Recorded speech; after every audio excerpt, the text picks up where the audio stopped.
जहाँ पे भाजपा सरकार है, जहाँ पे बड़ी बड़ी घटनाएं घट जाती हैं, वो तमाम चीज़ें मीडिया में मैनेज कर ली जाती है। हमारे यहाँ दंगा फसाद करने की कोशिश ये भारत के गृह मंत्री के द्वारा एक प्रायोजित कार्यक्रम था। बंदूक लेकर लहरा रहा था, 19 साल का लड़का है, उसको उल्टा पार्टी का है किसी का? वो तो भाजपा से ताल्लुकात उसका है।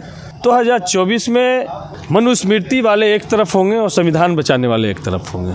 काठ की हाड़ी बार बार नहीं चढ़ता। 2014 में झूठ बोल कर के आए, 6 महीने के अंदर 5 बार गृह मंत्री इस बिहार में आते हैं और उनकी नींद उड़ गई है, और 2024 में देश की जनता उनको उल्टा करके विदा करने का काम करेगी। मेरे साथ आरजेडी के प्रवक्ता विधायक सतीश दास हैं। सतीश जी, क्या लग रहा है, आप सारा टीवी अखबार सवाल उठा रहा है कि आप लोग लॉ एंड ऑर्डर नहीं संभाल पा रहे हैं। देखिए, एक सबसे बड़ी बात है, भाजपा एक परसेप्शन सेट कर रही है पूरे देश में कि जहाँ पर गैर भाजपा सरकारें हैं वहाँ पे लॉ एंड ऑर्डर फेल है, लेकिन जहाँ पे भाजपा सरकार है, जहाँ पे बड़ी बड़ी घटनाएं घट जाती हैं, वो तमाम चीज़ें मीडिया में मैनेज कर ली जाती है। अभी आपने देखा कि मध्य प्रदेश में किस तरीके से 50 से ज़्यादा लोग मर गए।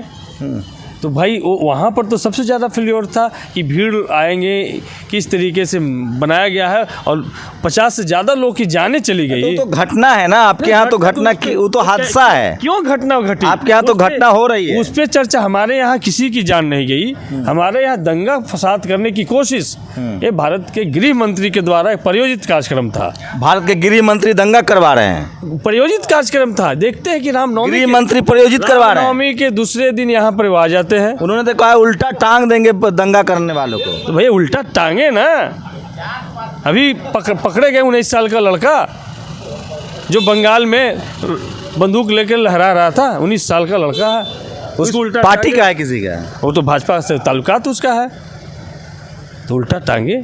जो बिहार शरीफ में टीवी लूटे जा रहे थे, उसमें सारे मोदी के टी शर्ट पहने हुए बच्चे थे, सब 16, 17, 18 साल के बच्चे थे। सरकार आपकी है ना, राज्य सरकार का काम है ना लॉ एंड ऑर्डर। इसी वजह से 173 लोग गिरफ्तार किए गए हैं। और जो भी और लोग हैं उन्हें चिन्हित करके किसी को बख्शा नहीं जाएगा। और 38 जिला में 2 जिला में इन्होंने कोशिश सभी जिलों में कर रहे थे, लेकिन 2 जिला में कुछ एक कामयाब हुए, और उसको शासन प्रशासन ने त्वरित कार्रवाई करते हुए उसको बैन रोका। वहीं पे जाति जनगणना के आंकड़े कब आएंगे? जाति जनगणना के दूसरे जो आंकड़े हैं उनका सर्वे करने का काम चालू हो गया है। अभी 116 कैटेगरी में बांटा गया है, और सभी की जातियों का एक समूह का 116 ग्रुप बनाया गया है, और उसके आधार पे जातीय जनगणना, आर्थिक सर्वे, तमाम तरह के रिपोर्ट आएंगे, और ये देश के लिए एक बड़ी क्रांतिकारी कदम होगा। और देश में इसकी 2024 में क्या होगा? 2024 में मनुस्मृति वाले एक तरफ होंगे और संविधान बचाने वाले एक तरफ होंगे।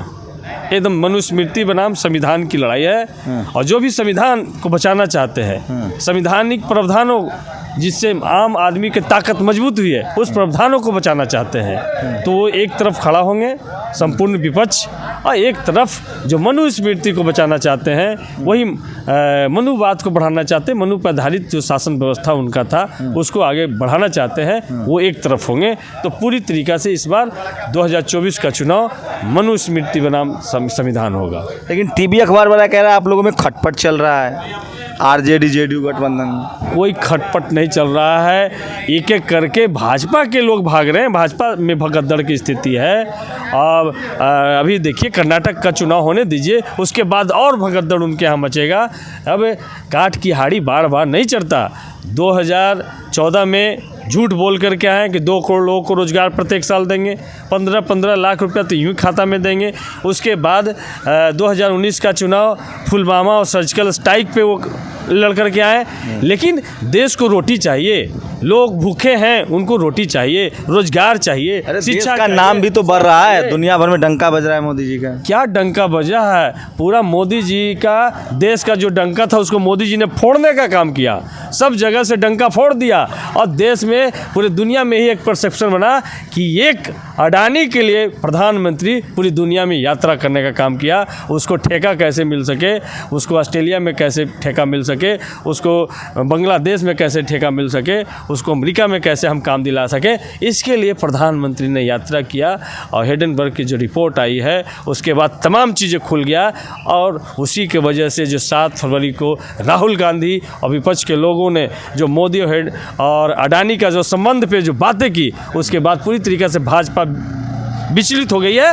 और आज गृह मंत्री भी टपोरी के भाषा बोल रहे हैं। क्या बोल रहे हैं कि उल्टा करके सीधा करेंगे दंगाइयों को। अरे भाई, कौन सा आईपीसी के सेक्शन में है कि किसी को आप उल्टा कीजिएगा?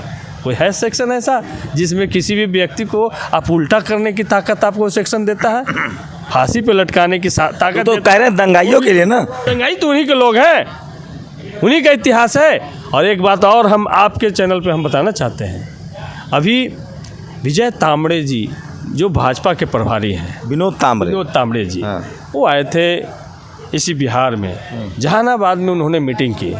सारे प्रेस के मीडिया के साथियों को बाहर निकाला और सारे जो वहाँ उन मीटिंग में शामिल थे उनके मोबाइल को सीज कर लिया गया और बंद कमरे में बातें की गई। वो क्या बातें थी, वो किस लिए, क्या प्लान की गई? तो पूरी तरीक़ा से भाजपा रोजगार के मोर्चे पे, भ्रष्टाचार के मोर्चे पे, या फिर दवाई, कमाई, सिंचाई, पढ़ाई, तमाम चीज़ के मोर्चे पे भाजपा। आरजेडी का क्या एजेंडा रहेगा ये बताइए 2024 में? आपके पास क्या एजेंडा? उनके पास तो हिंदू राष्ट्र है, उनके पास तो हिंदू मुस्लिम से कैसे लड़ पाएंगे आप लोग? आपका एजेंडा क्या है?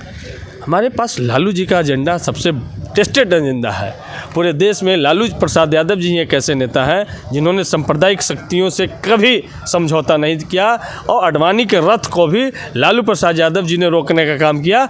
और यही बिहार नीतीश कुमार जी, तेजस्वी यादव जी और तमाम गठबंधन के साथ में मोदी जी का रथ 2024 में रुकेगा।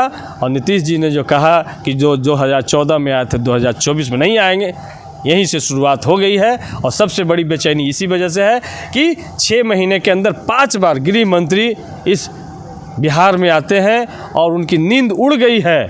और 2024 में देश की जनता उनको उल्टा करके विदा करने का काम करेगी। सोचिए, बिहार एक ऐसी जगह है जहां से अभी तक बीजेपी की अपनी सरकार नहीं बन पाई है।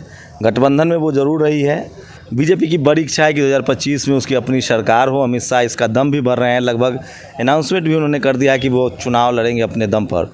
2024 में भी मामला फंसा हुआ है। बिहार में बिहार हो, झारखंड हो, यूपी हो, इन राज्यों से बीजेपी को एक मुश्त सीटें मिली हैं। 39 सीटें हैं बिहार से लोकसभा की। अगर बिहार में बीजेपी फंसती है और ख़ासकर हिंदी पट्टी में फंसती है, झारखंड, यूपी, बिहार में, तो 2024 का सफ़र जो है वो बीजेपी के लिए आसान नहीं होगा। क्या आरजेडी जेडीयू गठबंधन बीजेपी को फंसा पाएगी? आपकी क्या प्रतिक्रिया है? अपनी प्रतिक्रिया जरूर दीजिए। शंभू कुमार सिंह, नेशनल दस्तक, बिहार विधानसभा, पटना। नेशनल दस्तक की आपसे गुजारिश है कि अगर इसको बचाना चाहते हैं तो नेशनल दस्तक को सब्सक्राइब करने के लिए रेड कलर के सब्सक्राइब बटन को दबाएं, फिर बेल आइकन की घंटी दबाएं। नेशनल दस्तक को बचाने के लिए बहुत ज़रूरी है कि हर खबर को शेयर करें, लाइक करें, कमेंट जरूर करें।